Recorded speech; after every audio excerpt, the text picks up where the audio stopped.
Greetings, brothers and sisters alike. Let's talk a little bit. Talk a little bit about life itself.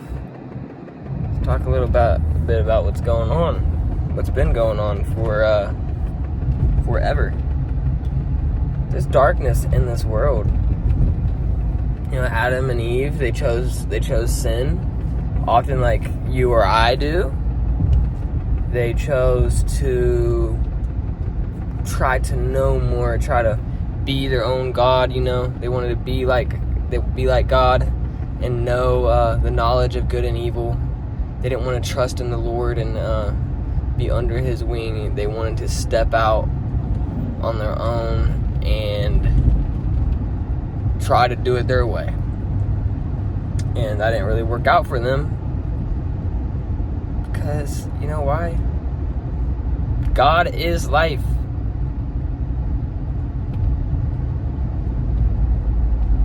God is the beginning and the end. He is the life energy that keeps us alive. He gifts us life.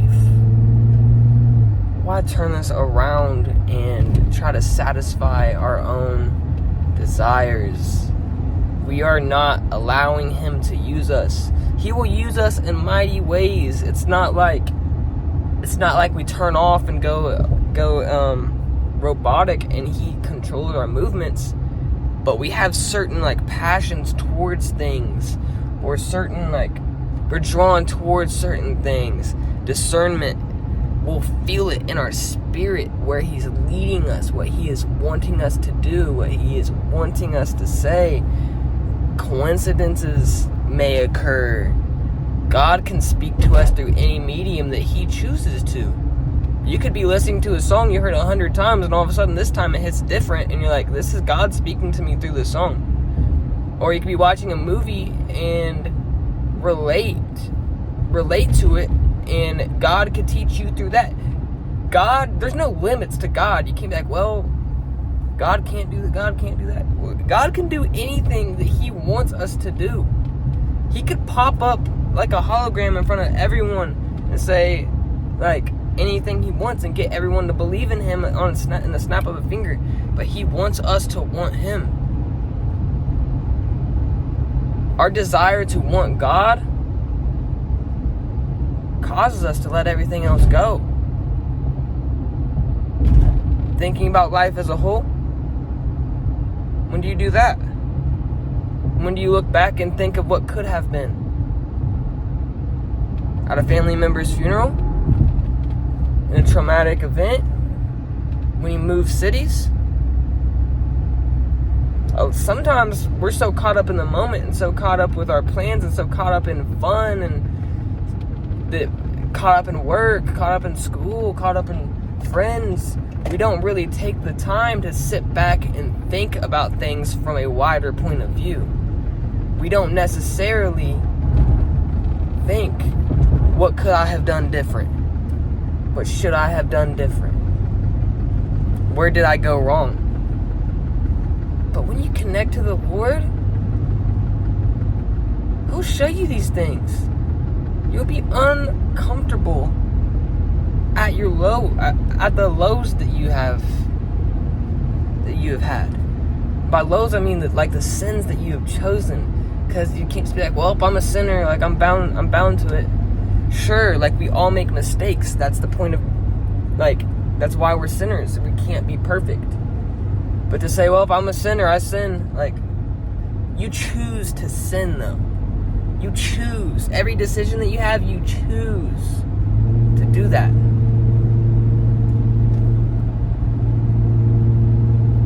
So connecting to God will make you think about things from a wider point of view.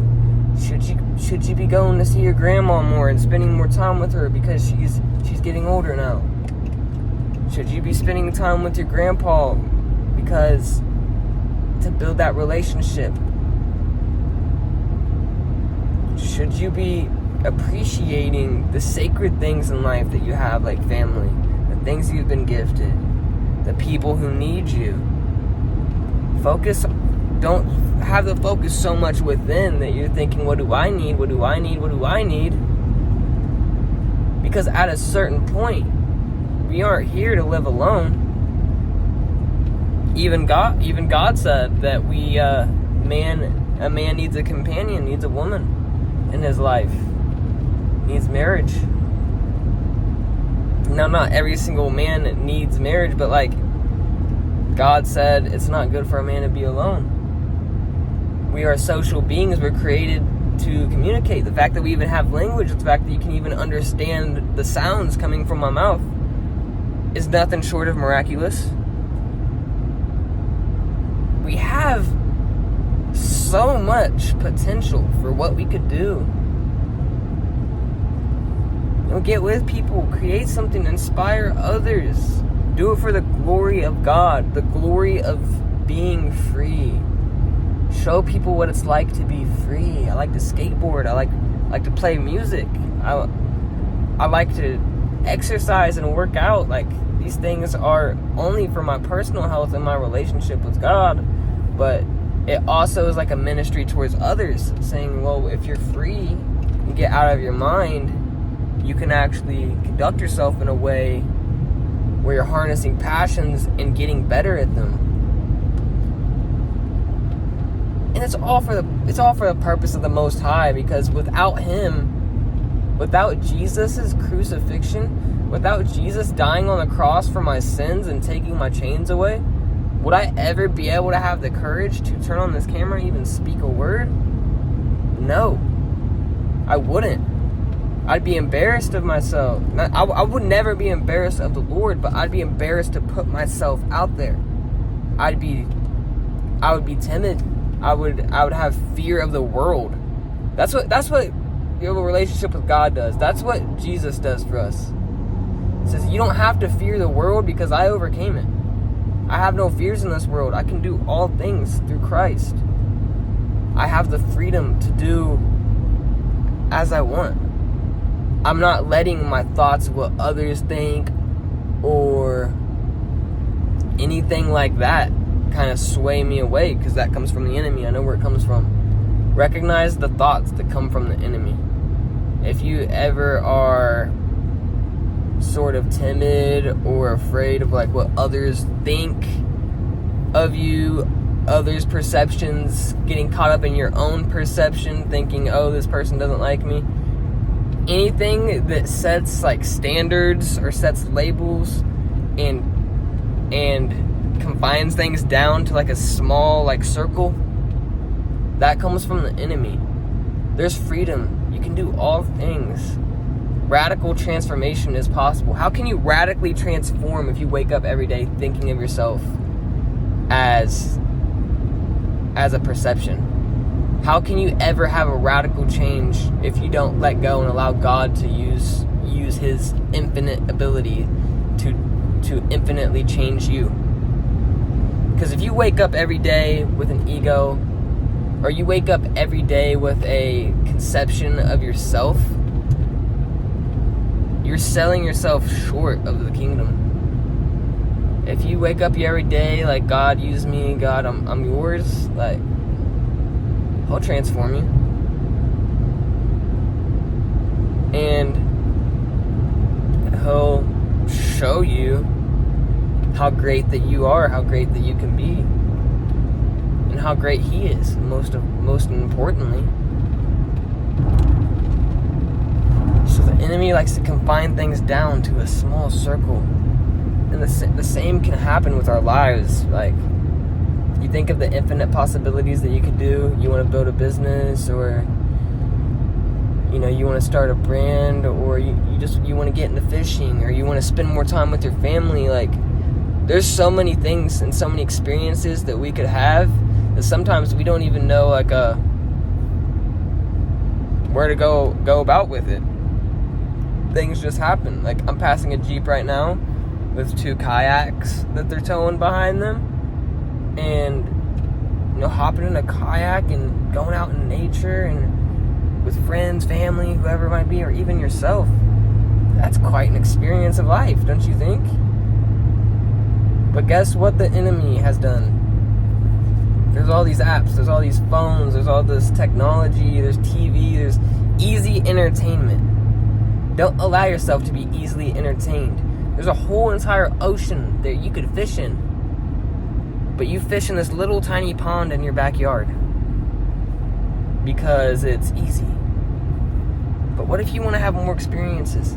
What if you can only catch bluegill in that pond? What if you want to catch a shark? What if you want to catch a fish no one's ever even heard of? There's these experiences in life. You can do things that have never been done.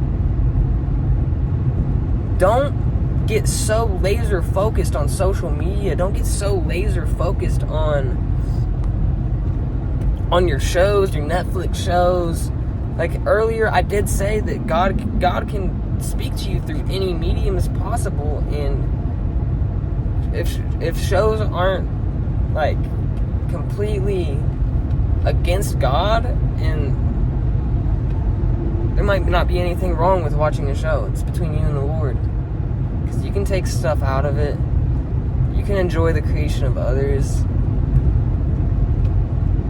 but at the same time, don't get so caught up in watching shows and being a bystander. Don't get caught up on the bench.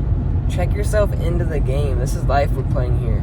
There's people everywhere. Like, the suicide rates, I don't know what they are, but they're pretty bad. They're pretty bad. Substance abuse is pretty bad. And people need us. People need people like us to speak up. People like us to love them, show them a smile. So, even if others treat you negatively, don't allow your circumstances, don't allow how they treat you to impact how you treat them. Make it the other way around. Okay, this person spits on me, not literally, or they might literally. This person spits on me, this person rubs my name in dirt, this person talks behind my back. Don't go doing the same thing. But do the opposite, even more. Love them even more. Love kills the hate. Kill the hate with twice the kindness. This is what I used to always say. And it works too. Show people radical love, because your love comes from God. Your energy comes from God. You're not relying on them for energy. So if they show you negative energy, it's not like you're showing that back. You're showing them the energy that God is giving you. You're showing them who God is in you. Like, isn't that beautiful? You're showing people God through your actions. People are like, you're weird. You're so weird. There's something wrong with you. You're high. You're on drugs. Oh, yes. I'm high on life. That's what it is, you know? People will think you're weird. People will think you're strange. People will think you have problems. Something's wrong with you. You're not like anyone else. Good. Like, we were chosen out of this world. We're God's people, and it's a great thing.